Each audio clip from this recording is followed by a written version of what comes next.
નમસ્કાર, સ્વાગત છે તમારું અમારી ચેનલમાં। તેમના પુત્ર અને વહુના રોજના ઝઘડાથી કંટાળીને કેતનભાઈ તેમના રૂમમાં જઈને પોતાનું બેગ કાઢવા લાગ્યા। એમાં પોતાના અમુક જોડી કપડાં મૂક્યા અને દુઃખી મનથી પોતાની પત્નીનો ફોટો પકડ્યો અને બોલ્યા, કેટલા ગર્વથી ઉછેરીને મોટો કર્યો હતો આપણે આપણા એકના એક વહાલા પુત્રને। આટલું કહેતા જ તે રડી પડ્યા, પરંતુ પછી વિચારવા લાગ્યા કે ના, આ કમજોર પડવાનો સમય નથી। તેમણે પોતાની આંખોના આંસુ સાફ કરતા કરતા પોતાની પત્નીનો ફોટો પોતાની બેગમાં મૂક્યો અને પોતાના એક મિત્રને ફોન કર્યો જે વૃદ્ધાશ્રમમાં રહેતા હતા અને તેમને ભારે હૈયે કહ્યું કે હવે તે પણ વૃદ્ધાશ્રમમાં રહેવા માંગે છે। આ સાંભળીને તેમના મિત્ર રમણભાઈ સ્તબ્ધ થઈ ગયા। તેમની પાસે કંઈ પણ પૂછવા માટે કોઈ શબ્દ બચ્યા ન હતા। કેતનભાઈએ માત્ર એટલું જ કહ્યું કે હું રોજના વિવાદોથી કંટાળી ગયો છું અને 1 કલાકમાં તારી પાસે પહોંચી રહ્યો છું। જે સમયે તેઓ પોતાનું ઘર છોડીને પોતાની બેગ લઈને નીકળવા લાગ્યા તો તેમણે જોયું કે તેમનો પુત્ર અને વહુ પોતાના રૂમમાં બેસીને ચા નાસ્તાનો આનંદ માણતા હતા, પરંતુ તે બંનેમાંથી કોઈએ ના પૂછ્યું કે તમે આ સામાન લઈને ક્યાં જઈ રહ્યા છો, કે ના તો કોઈએ તેમને રોકવાનો પ્રયાસ કર્યો। રોજના અપમાનજનક જીવનથી પરેશાન કેતનભાઈ વૃદ્ધાવસ્થામાં પહોંચી ગયા। થોડા જ સમયમાં તેમના વૃદ્ધાશ્રમમાં ઘણા બધા મિત્રો બની ગયા। તેઓ બધાની સાથે પોતાનું સુખ દુઃખ વહેંચતા, વાતો કરતા અને દરરોજ સવારે ચાલતા અને એક્સરસાઇઝ પણ કરતા। ધીરે ધીરે કેતનભાઈને આશ્રમમાં જ સારું લાગવા માંડ્યું। ઘર કરતાં વૃદ્ધાશ્રમ તેમને વધારે સુકૂન આપી રહ્યો હતો। દરેક લોકો એકસાથે જમતા હતા, જ્યારે ઘરમાં દરરોજના લડાઈ ઝઘડાઓથી કેતનભાઈનું મન દુઃખી થઈ ગયું હતું। તેઓ હંમેશા પોતાની પત્નીના ફોટા સામે વાતો કરતા કરતા કહેતા હતા કે તું તો મને પહેલેથી જ છોડીને જતી રહી છે, પરંતુ આ દીકરાએ પણ મારો સાથ ના આપ્યો, જેના માટે મેં ક્યારેય મારો પરસેવો પણ પાણીની જેમ વહાવ્યો હતો। એક દિવસ કેતનભાઈ વૃદ્ધાશ્રમના આંગણામાં આટા મારી રહ્યા હતા। એ જ સમયે વૃદ્ધાશ્રમની બહાર એક ગાડી આવીને ઊભી રહી। વૃદ્ધાશ્રમના બધા જ લોકો તે ગાડી તરફ જોવા લાગ્યા અને વિચારવા લાગ્યા કે આજે ફરી કોઈ કમનસીબ વૃદ્ધ આ વૃદ્ધાશ્રમમાં આવ્યું છે, જેને ના જાણે કેટલા હરખથી પોતાના બાળકોને ઉછેરીને ભણાવી ગણાવીને મોટા કર્યા હશે। આજે ફરી એવું કોઈ આંખોમાં આંસુ લઈને આ આંગણામાં પ્રવેશ કરશે। ગાડીમાંથી એક જવાન છોકરો ઉતર્યો અને તેની પછી એક મહિલા, જે કદાચ તેની માં હતી, તેનો હાથ પકડીને બહાર કાઢવા લાગ્યો। તે મહિલાની ઉંમર લગભગ 65 વર્ષની આસપાસ હશે। માથા ઉપર પલ્લું હોવાના કારણે તેનો ચહેરો બરાબર દેખાતો ન હતો। થોડીવાર પછી જ ગાડીમાંથી લગભગ 30 થી 35 વર્ષની એક અન્ય મહિલા ઉતરી, જેના હાથમાં એક બેગ હતી। તે મહિલાએ તે વૃદ્ધ મહિલાના હાથમાં પકડાવી દીધી અને તેને કંઈક વાતો કહેવા લાગી। તે વૃદ્ધ મહિલા ચૂપચાપ તે મહિલાની વાતો સાંભળી રહી હતી।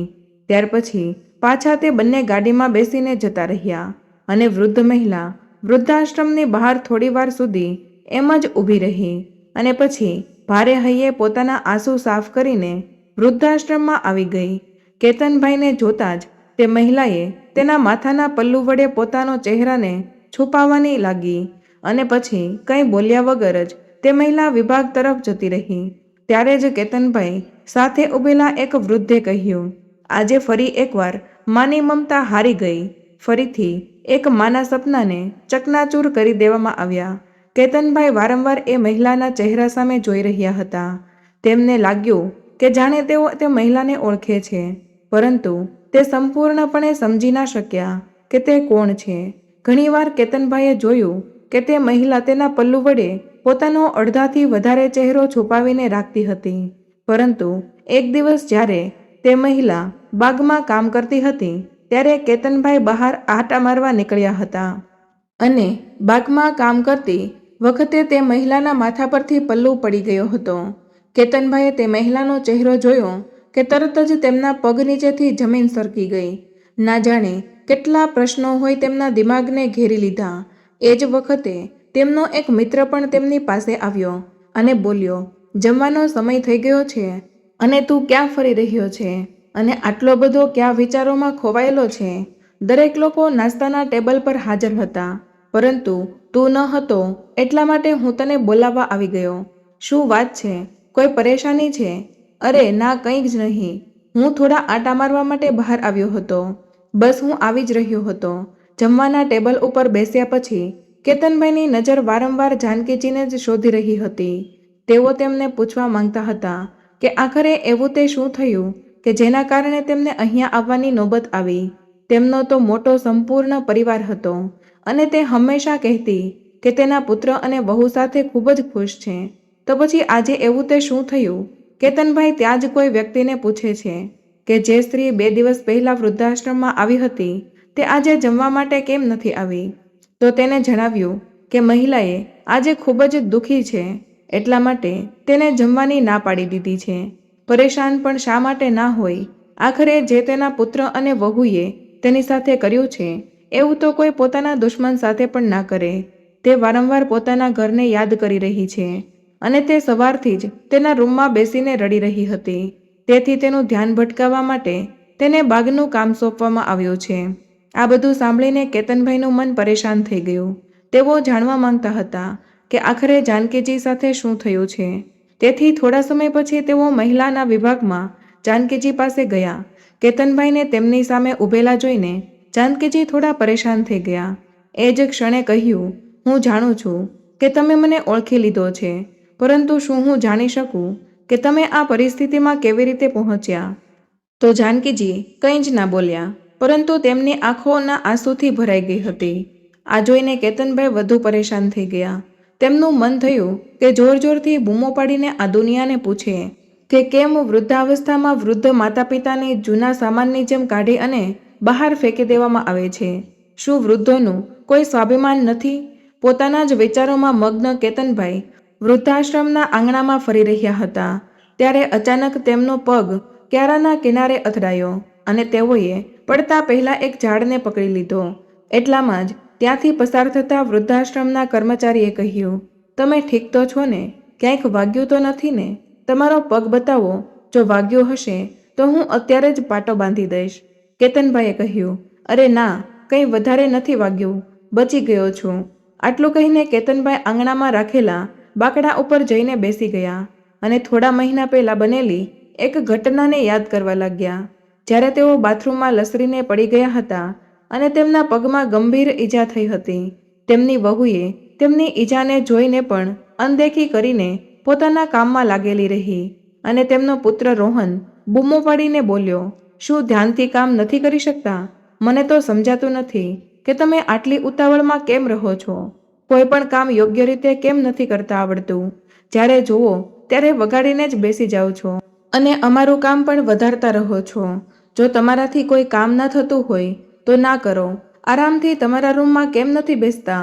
આખો દિવસ આમ તેમ ભટકતા રહો છો. તેની એમ પણ ન થયું કે પોતાના પિતાનો હાલચાલ પૂછે અથવા તો વાગ્યું હોય તેની ઉપર પાટો બાંધે. એક દિવસ જ્યારે કેતનભાઈના ચશ્મા તૂટી ગયા તો તેમણે તેમના પુત્રને કહ્યું કે બેટા, મારા ચશ્મા સરખા કરાવી દે, તૂટી ગયા છે, બરાબર જોઈ નથી શકતો. આ વાત સાંભળતા જ વહુએ વચ્ચે જોરથી બૂમો પાડીને કહ્યું કે બસ, ખાટલા પર બેસીને ખર્ચો વધારતા રહે છે અને કોઈ કામ ધંધો તો કરતા નથી. બાળકો જેવી હરકતો થઈ ગઈ છે તમારી. ન જાણે આવું કેટલી વાર થયું હતું કે જ્યારે કેતનભાઈને પોતાના પુત્ર અને વહુ દ્વારા અપમાનિત કરવામાં આવતા હતા. પોતાના ભૂતકાળમાં જોતા કેતનભાઈ હજુ પોતાના વિચારોમાં ખોવાયેલા જ હતા. ત્યારે જ સામેથી તેમના વૃદ્ધ મિત્ર રમણભાઈ આવતા દેખાયા. રમણભાઈના ચહેરા ઉપર સ્મિત હતું. તેમને જોઈને કેતનભાઈ બોલ્યા, શું વાત છે રમણ, આજે તો બહુ જ ખુશ દેખાઈ રહ્યો છે. ત્યારે રમણભાઈએ કહ્યું, આજે મારા પુત્રનો જન્મદિવસ છે. તેનો ફોન આવ્યો હતો કે તે આજે મને મળવા આવવાનો છે. તેથી હું ખૂબ જ ખુશ છું. ઘણા દિવસો પછી આજે તેનો ચહેરો જોવા મળશે. રમણભાઈની વાત સાંભળીને કેતનભાઈ થોડા ચિંતિત થઈ ગયા અને પોતાના મિત્રને કહ્યું, જે પુત્રએ તારી આવી હાલત કરી નાખી અને તને વૃદ્ધાશ્રમમાં છોડીને જતો રહ્યો, વર્ષમાં માત્ર થોડા સમય માટે જ તને મળવા માટે આવશે, તો પણ તે પુત્ર માટે ખૂબ જ ખુશ છે. ત્યારે રમણભાઈએ કહ્યું કે હું તો આનાથી ખુશ છું, કેમ કે કમસે કમ મારો પુત્ર મને મળવા તો આવી રહ્યો છે. મારા માટે આ બધું મોટી વાત છે. પરંતુ કેતનભાઈ તેમનાથી નારાજ થઈને તેમની વાતને સાંભળ્યા વગર જ તેમના રૂમમાં જઈને બેસી ગયા અને વિચારવા લાગ્યા કે આ ઘટના માત્ર મારી કે જાનકીજીની જ નથી.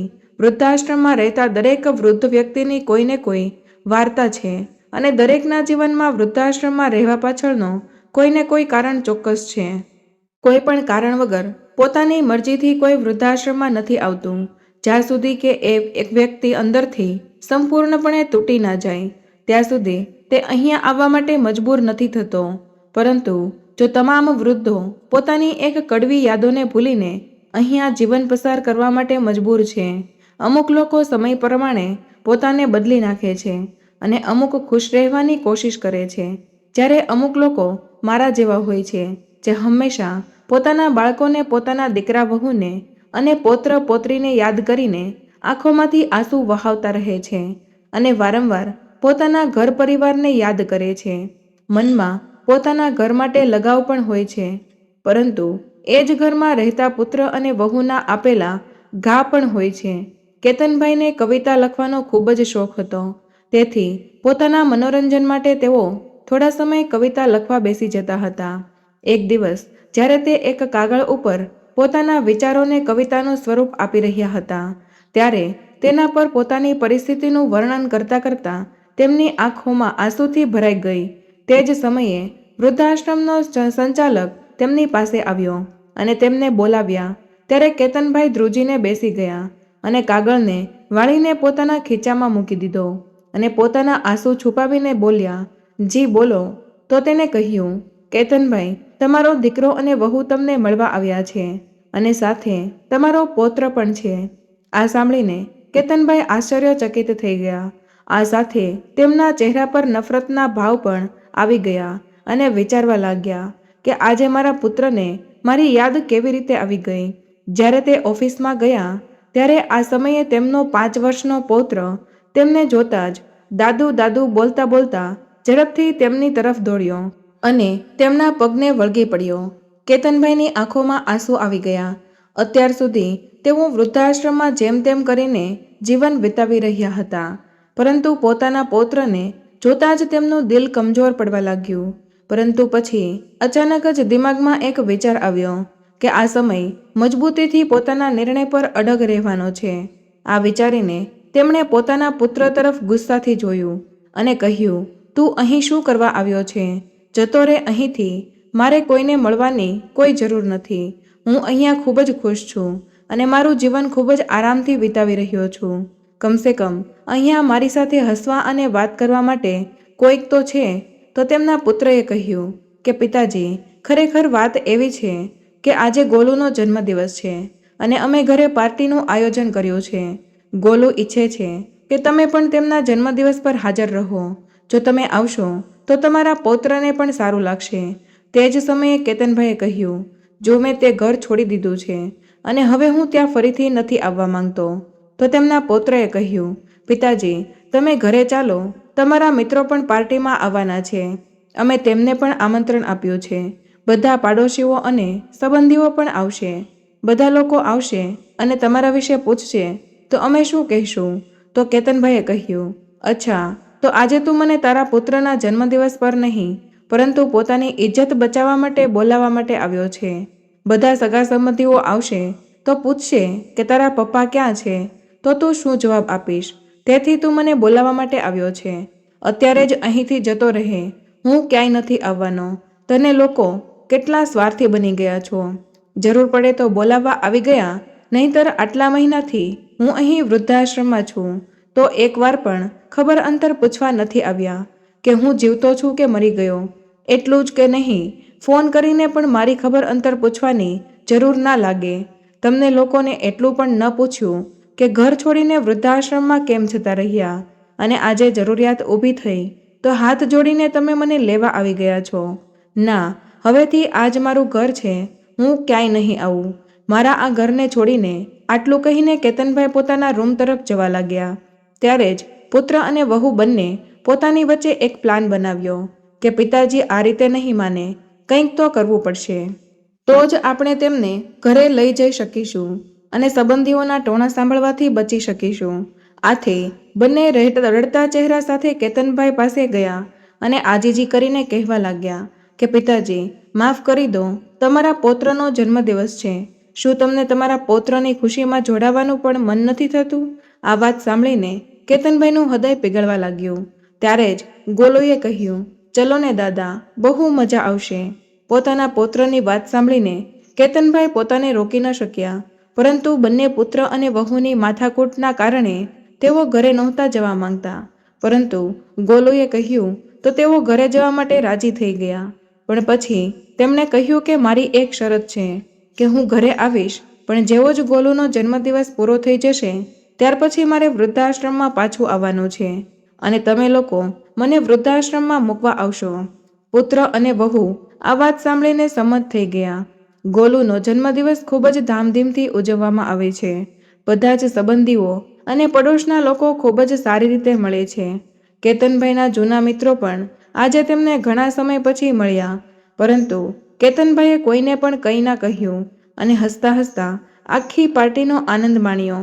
પરંતુ તેમના મનમાં અમુક વિચારો ચાલી રહ્યા હતા.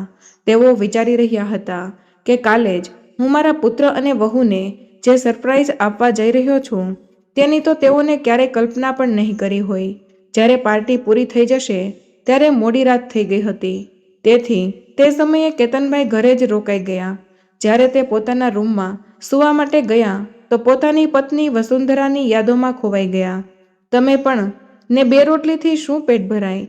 1 રોટલી તો વધારે ખાઈ લો, અત્યારે જ ગરમા ગરમ બનાવી દઉં છું. 1 રોટલી તમે મારા કહેવાથી ખાઈ લો. તમે ખાઓ છો તો મને શાંતિ થાય છે. અરે ના વસુંધરા, મારું પેટ પૂરું ભરાઈ ગયું છે, હજુ કેટલું ખવડાવીશ? પોતાની પત્નીને યાદ કરતા કરતા કેતનભાઈ વિચારવા લાગ્યા કે એક વસુંધરા હતી જે મને 1 ગ્લાસ પાણી પણ જાતે ઉઠાવવા નહોતી દેતી, અને એક તેની વહુ છે જેણે મને એક રોટલી માટે તડપાવ્યો. તે નાનામાં નાનું કામ પણ મારા પર નાખી દેતી હતી. શાકભાજી લાવવાથી લઈને ઘરની સાફ સફાઈ કરવા સુધીના તમામ કામ મારી પાસે કરાવતી હતી. મને એ કામ પણ કરવામાં કોઈ વાંધો ન હતો, પરંતુ બધું કર્યા પછી પણ જો ઘરમાં માન ન મળે તો આવી જિંદગીનો શું ફાયદો? પોતાની પત્નીની યાદોમાં ખોવાઈને ખબર નહીં ક્યારે તેમને ઊંઘ આવી ગઈ, અને સવારે જ્યારે સૂઈને ઉઠ્યા તો જોયું દીકરો અને વહુ બંને તૈયાર ઊભા હતા. જેવા જ તેઓ બહાર આવ્યા તો વહુ રેખાએ કહ્યું, ચલો પિતાજી, તૈયાર થઈ જાઓ, અમે તમને પાછા વૃદ્ધાશ્રમમાં મૂકી જઈએ. આવું કહેતી વખતે રેખાના મનમાં વિચારો ચાલી રહ્યા હતા કે કદાચ પિતાજીને હંમેશા માટે અહીં રહેવાનું જ મન ન થઈ જાય. તેથી તેમને શક્ય તેટલી વહેલી તકે વૃદ્ધાશ્રમમાં છોડી દેવા જ જોઈએ. અને તે તેમના પુત્ર અને વહુના ઈરાદાઓને સારી રીતે સમજી રહ્યા હતા. તેથી તે પણ ઝડપથી સ્નાન કરીને તૈયાર થઈ જાય છે, અને જેવા જ વૃદ્ધાશ્રમમાં જવા માટે ગાડીમાં બેસવા જાય છે ત્યારે તેઓ જુએ છે કે તેમની વહુ રેખાના ચહેરા પર એક સંતોષને સ્મિત હતું. તો મનમાં ને મનમાં વિચારવા લાગ્યા કે ચાલ બેટા, આજે હું તને જે સરપ્રાઈઝ આપીશ તે પછી તો વૃદ્ધાશ્રમનું નામ લેવાનું પણ ભૂલી જઈશ. કેતનભાઈ આટલું વિચારીને ગાડીમાં બેસી જાય છે અને એક ક્ષણ માટે પોતાના ઘર તરફ ધ્યાનથી જુએ છે, અને પછી વિચારે છે કે ઠીક છે, જ્યાં મને શાંતિ મળે ત્યાં જ રહેવું જોઈએ. અહીંયા તો પુત્ર અને વહુને મને કાઢવાની બહુ જ ઉતાવળ છે, તો અહીં રહીને પણ હું શું કરીશ? પોતાનો વૃદ્ધાશ્રમ છે તે સારો છે કે જ્યાં હું પોતાની મરજી પ્રમાણે ખાઉં છું, પોતાની મરજી પ્રમાણે રહું છું અને પોતાની પસંદગીનું કામ કરું છું. કોઈની લડાઈ ઝઘડો અવાજ પણ નથી હોતો. જેવો જ વૃદ્ધાશ્રમની સામે ગાડી ઊભી રહી કે તરત જ પુત્ર અને વહુ ગાડીમાંથી નીચે ઉતરીને બહાર ઊભા રહી ગયા. કેતનભાઈ પણ ગાડીમાંથી ઉતર્યા અને અંદર જવા લાગ્યા. જતાં જતાં જ તે ઊભા રહી ગયા અને પાછા વળીને પોતાના પુત્ર અને વહુને બૂમ પાડીને બંને જણા પોતાની કારમાં બેસવા જઈ રહ્યા હતા કે ત્યારે જ કેતનભાઈનો અવાજ સાંભળીને તેઓ ઊભા રહી ગયા. કેતનભાઈએ ફરીથી કહ્યું, પાછા ના જા, મારે તમને કોઈની સાથે પરિચય કરાવવો છે. તો તેમનો પુત્ર અને વહુ તેમની પાછળ પાછળ ચાલવા લાગ્યા. વૃદ્ધાશ્રમના આંગણામાં પહોંચ્યા પછી કેતનભાઈએ ત્યાં જ કામ કરતા એક વ્યક્તિને જાનકીજીને બોલાવવા માટે કહે છે. જાનકીજી જેવા જ બહાર આવ્યા એવો જ કેતનભાઈનો પુત્ર તેમને જોઈને સ્તબ્ધ થઈ જાય છે, અને વહુ રેખાના માથે તો આભ ફાટી પડ્યો, અને તેના આશ્ચર્યની કોઈ સીમા ના રહી. તે દોડીને જાનકીજીના ગળે લાગી ગઈ અને જોર જોરથી રડવા લાગી અને બોલી, માં, તું અહીંયા શું કરી રહી છે? તું અહીંયા ક્યારે આવી? અને તે મને કહ્યું પણ નહીં. પરંતુ તેની વાતોનો જાનકીજીએ કોઈ જવાબ ના આપ્યો. ત્યાર પછી રેખાએ કહ્યું, મને તો એવું જ લાગી રહ્યું હતું કે તું ભાઈ ભાભી સાથે બહુ જ સારી રીતે રહે છે. ગઈકાલે જ મારી ભાભી સાથે વાત થઈ હતી. તેમણે પણ ના જણાવ્યું કે તું વૃદ્ધાશ્રમમાં છે. હું તારા વિશે ભાભીને કેટલા દિવસથી પૂછતી હતી કે મમ્મી સાથે વાત નથી થઈ રહી. મમ્મી ક્યાં છે? એકવાર તો મમ્મી સાથે વાત કરાવો. તો ભાભીએ કહ્યું કે તું તીર્થયાત્રા પર ગઈ છે એટલે તારી મમ્મી સાથે વાત નહીં થઈ શકે. અને મેં પણ સ્વીકારી લીધું કે તું તીર્થયાત્રા પર ગઈ છે. પરંતુ મને શું ખબર હતી કે તે જાલિમ સ્ત્રીએ તને વૃદ્ધાશ્રમમાં મોકલી દીધી છે. પોતાની દીકરીની વાત સાંભળીને જાનકીજી જોર જોરથી રડવા લાગ્યા અને બોલ્યા, બેટા, તારા ભાઈ ભાભી ખોટું બોલી રહ્યા છે. મને 1 મહિના પહેલાં જ વૃદ્ધાશ્રમમાં મૂકીને જતા રહ્યા. પરંતુ મમ્મી, તું મને ફોન કરીને જણાવી પણ શકતી હતી. હું તરત જ અહીંયા પહોંચી ગઈ હોત. તે લોકોની હિંમત કેવી રીતે થઈ કે મારી મમ્મી સાથે આ બધું કરવાની? આટલું કહીને રેખાએ તેની માને ગળે લગાડી દીધી. તો તેની માએ કહ્યું, હું તને ફોન કરીને કેવી રીતે કહી શકું? જે દિવસે હું વૃદ્ધાશ્રમમાં આવી ત્યારે મેં તારા સસરાને અહીંયા જોયા. તેનો મતલબ તો એ જ હતો કે તારામાં કે તારી ભાભીમાં કોઈ ફરક નથી. તો પછી હું તને ફોન કરીને તારા ભાઈ ભાભીના દુષ્કર્મ વિશે શું કહેતી? આટલું કહીને જાનકીજીએ તેને પોતાનાથી અલગ કરી દીધી અને બોલ્યા, તું મારી દીકરી કહેવાને લાયક નથી. તેથી મારાથી દૂર રહેજે. જો મારા પુત્ર વહુએ મને ઘરમાંથી કાઢી મૂકી છે તો મારી પુત્રીએ પણ પોતાના સસરાને ઘરમાંથી કાઢી મૂક્યા છે. તો જોવા જઈએ તો મારી બંને ઓલાદ નાલાયક નીકળી. હવે તો મને પોતાને તારી માં કહેતા પણ શરમ આવે છે. એકે પોતાની માને ઘરમાંથી કાઢી મૂકી અને એકે તેના સસરાને ઘરમાંથી કાઢી મૂક્યા. માની વાત સાંભળીને રેખાએ શરમથી માથું ઝુકાવી દીધું અને બોલી, મમ્મી પ્લીઝ મને માફ કરી દે. હું ખૂબ જ શરમ અનુભવું છું. મારાથી બહુ જ મોટી ભૂલ થઈ ગઈ છે. મેં ક્યારેય નહોતું વિચાર્યું કે જે હું મારા સસરા સાથે કરી રહી છું તે મારા માતા પિતા સાથે પણ થઈ શકે છે. ત્યારે જાનકીજી બોલ્યા, બેટા, એમ તો તારી ભૂલ માફ કરવા લાયક નથી. તેમ છતાં તારે માફી માંગવી હોય તો મારી પાસે નહીં પણ તારા સસરા પાસે માંગ. રેખા તેના દુષ્કર્મની શરમાઈને તેના સસરા તરફ વળી અને તેમના પગમાં પડી ગઈ અને બોલી, પપ્પાજી મને માફ કરી દો. ત્યારે રોહને પણ માફી માંગીને કહ્યું, હવે તમે બંને ઘરે ચાલો અને અમને તમારી સેવા કરવાનો મોકો આપો. તો કેતનભાઈ અને જાનકીજી બંને ઘરે જવાની ના પાડી દીધી અને કહ્યું કે હવે અમે વહુ પુત્ર કે પુત્રી પાસે નથી રહેવા માંગતા. અમે વૃદ્ધાશ્રમમાં રહીને જ ખુશ છીએ.